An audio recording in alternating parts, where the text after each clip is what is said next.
दोस्तों, stock market शुरू करने से पहले आप लोगों को स्टॉक मार्केट चार्जेस के बारे में पता होना चाहिए कि कौन कौन से फीस एंड चार्जेस लगने वाले हैं।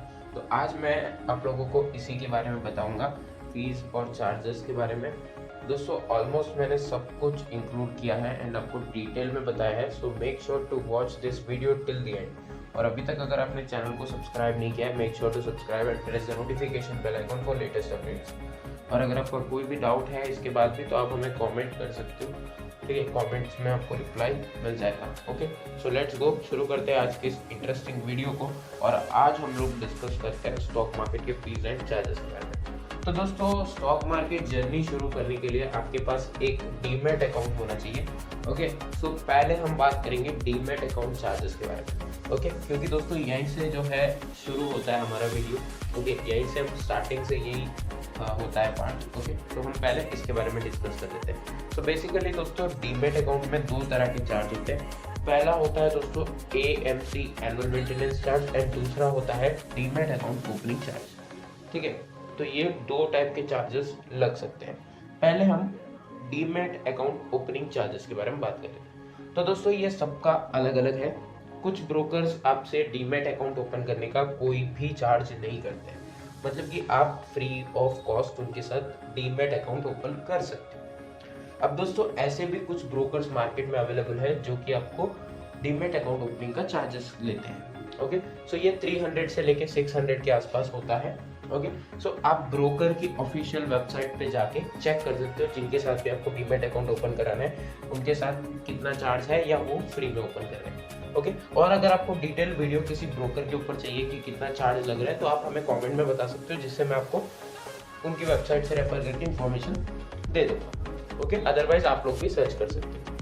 अब दोस्तों बात करते हैं सेकंड चार्जेस के बारे में कि सेकंड कौन से तरह का चार्ज हमें लगता है। तो second is AMC charges. AMC is nothing but annual maintenance charge. Okay, तो दोस्तों एनुअल मेंटेनेंस चार्ज जो लगता है वो डीमैट अकाउंट पे ही लगता है। लाइक ओके, सो ये ईयरली वंस लगता है, मतलब कि 1 ईयर में एक बार आपको देना है। दोस्तों, कुछ ब्रोकर्स AMC भी आपको फ्री देते हैं for the life time. Okay, मतलब कि ऐसे भी ब्रोकर्स है मार्केट में जो कि आपको AMC लाइफ टाइम तक फ्री देंगे। कुछ ऐसे ब्रोकर्स भी है दोस्तों जो आपको 1 ईयर फ्री AMC देते हैं, बहुत सारे हैं, तो आप देख सकते हो, आपको मतलब 1 ईयर तक कोई भी AMC चार्जेस पे नहीं करना है। अब दोस्तों 1 ईयर के बाद जो है आपको चार्ज पे करना होगा, जो कि 200 से लेके आपका 500 to 600 तक हो सकता है या उससे भी ज़्यादा हो सकता है, वो डिपेंड करेगा ब्रोकर के ऊपर। मैं बस आपको एक एग्जांपल ग्राफ बता रहा हूँ कि इतना हो सकता है। ओके, अब दोस्तों ऐसे भी ब्रोकर्स है जो आपको 1 ईयर भी फ्री नहीं देंगे, तो उनके पास भी आपको पे करना होगा। दोस्तों, तो ये है about the demat account charges जो कि आपको डीमैट अकाउंट पे लगते हैं। अब दोस्तों कुछ ब्रोकर्स ऐसे हैं जो कि आपको उनके प्रीमियम प्लान्स देते हैं। तो अगर आप प्रीमियम प्लान्स ले लेते हो तो उनमें आपको ब्रोकरेज, डीमैट अकाउंट चार्जेस सब कुछ फ्री मिल जाता है। तो अगर आप उनके साथ अपना डीमैट ओपन कराओगे तो वहाँ पे हो सकता है आपको प्रीमियम चार्ज लगे। ओके, वो ईयरली बेसिस हो सकता है, मंथली बेसिस हो सकता है या लाइफ टाइम हो सकता है। ओके, सो ये एक होता है और वो उन्हीं के लिए अप्लाई करेगा जो कि प्रीमियम वर्जन लेते हैं, ये सबके लिए नहीं है। ये डीमैट अकाउंट चार्जेस और AMC चार्जेस सबके लिए है। ओके, सो ये हो गए दोस्तों डीमैट अकाउंट की बात। अब हम बात करते हैं ट्रेडिंग। दोस्तों, शेयर मार्केट में हम शेयर्स को बेचते हैं और खरीदते हैं। ओके, सो बेसिकली आज हम लोग इसके बारे में भी डिस्कस करेंगे। दोस्तों, ट्रेडिंग में वैसे तो बहुत सारे चार्जेस होते हैं अलग अलग तरह के, लाइक इंट्राडे के अलग चार्ज है, FNO के अलग चार्जेस है। FNO is nothing but future and option. Okay, इसके अलावा अगर आप कमोडिटी में ट्रेडिंग कर रहे हो उसका अलग होगा। इसके अलावा आप दूसरी जगह ट्रेडिंग कर रहे हो, लाइक करेंसी में कर रहे हो, तो वो अलग ही हो गया। बट मैं आपको सिंपली शेयर्स के पॉइंट ऑफ व्यू से बता रहा हूँ। अगर आप शेयर्स बाई एंड सेल करते हो तो दोस्तों क्वांटिटी के ऊपर डिपेंड करता है कि कितने क्वांटिटी में आप बाइंग एंड सेलिंग कर रहे हो। बाइंग सेलिंग दोनों जगह पे चार्जेस लगते हैं। ओके, सो ये चार्जेस आपको देने होते हैं।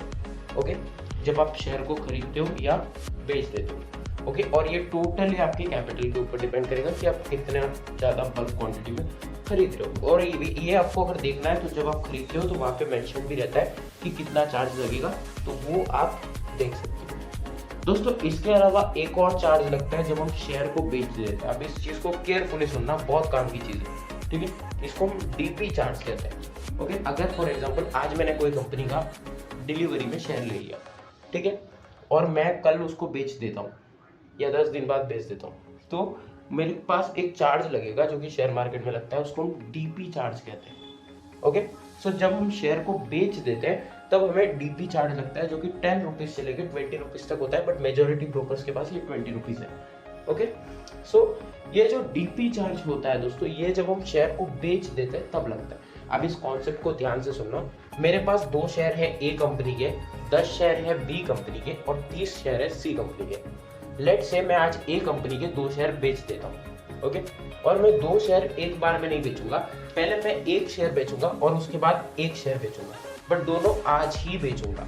तो मुझे क्या 2 बार 20-20 देना होगा? नहीं। ओके, डे में आप कितनी भी बार बेच लो, आपको एक ही बार डीपी देना है, बट ध्यान से सुनो मेरी बात, एक ही कंपनी का शेयर होना चाहिए। जैसे मैं ए का ही बेच सकता हूँ एक दिन के लिए। अब फॉर एग्जांपल ए का मैं 1 शेयर आज बेचता हूँ और कल 1 शेयर बेचता हूँ, तो मुझे डीपी चार्ज आज भी देना होगा, कल भी देना होगा। ओके, अब सेम केस में हम सेकंड एग्जांपल समझते हैं। लेट से मैंने ए के बेच दिए और सी के भी बेच दिए, तो क्या मुझे एक ही बार डीपी चार्ज देना? नहीं, क्योंकि यहाँ पे दोनों कंपनियां अलग अलग हो गई, दोनों शेयर्स अलग अलग हैं, तो मुझे दोनों का देना पड़ेगा। ए का भी देना पड़ेगा डीपी 20, सी का भी देना पड़ेगा डीपी 20। ओके, सो कि जरूरी है। अब मैं 20 आपको इसलिए बता रहा हूँ क्योंकि ज्यादातर मेजोरिटी के पास 20 है, कुछ ब्रोकर्स के पास आपको 15 रुपये मिल जाएगा, कुछ ब्रोकर्स के पास आपको हो सकता है 10 रुपये भी मिल जाए। तो आप अपने ब्रोकर की वेबसाइट पे जाके इंफॉर्मेशन पढ़ सकते हो। अब दोस्तों ये तो कुछ चार्जेस हुए, इसके अलावा और भी चार्जेस है जो कि होते हैं टैक्सेस, राइट। अब दोस्तों इसमें हम 2 तरह के बोल सकते हैं मेनली टैक्स होते हैं, short term capital gain tax and long term capital gain.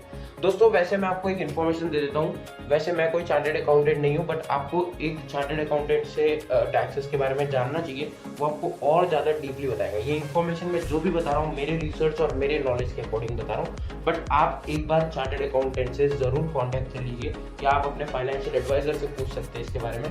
Okay, so that you know कि आपको और ज़्यादा एडिशनल इन्फॉर्मेशन मिल सकती है, और ज़्यादा डिटेल इन्फॉर्मेशन मिल सकती है। बट जो भी चीज़ें मैं बता रहा हूँ रियली हेल्पफुल टू यू, ये चीज़ें काम की है और मैंने अपने रिसर्च के अकॉर्डिंग दी।